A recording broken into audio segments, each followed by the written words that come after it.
Indianapolis wants to build a wall to protect hundreds of homes along the White River from flooding. The cost?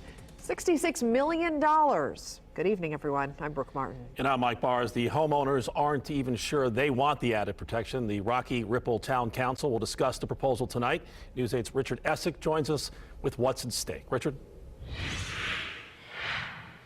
Well, the levee that has protected Rocky Ripple was built in 1930, and since then there has been very little or no improvements done to it. So at issue is, can a town of 320 homes pay to have a $66 million levee built?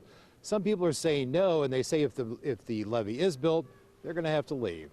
The Rocky Ripple town budget isn't much to write home about. There is one cop, and volunteers do the street repairs.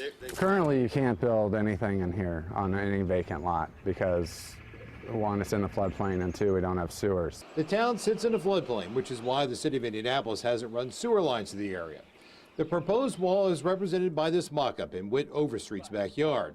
If the 6-foot wall is built, everyone along the river loses their view and most likely access to the river. I feel as if the people of Rocky Ripple have in some way been convinced to demand it by asking them if they want flood protection without showing them what that would actually look like and what the true consequences of that would be. The wall would provide enough protection from the river to technically take Rocky Ripple out of the floodplain, which could lead to new development. There are at least 40 undeveloped lots in the town. If the setting was right, it'd be open season for developers. Currently, the assessed value of all of Rocky Ripple property is under $20 million. Funding for the new levee wall would come from a special property tax over the next 75 years and most likely higher property taxes. Whit Overstreet is fairly new to the area but worked in water policy and river advocacy in Washington, D.C. Development's not allowed in the floodplain currently, and that's for good reason.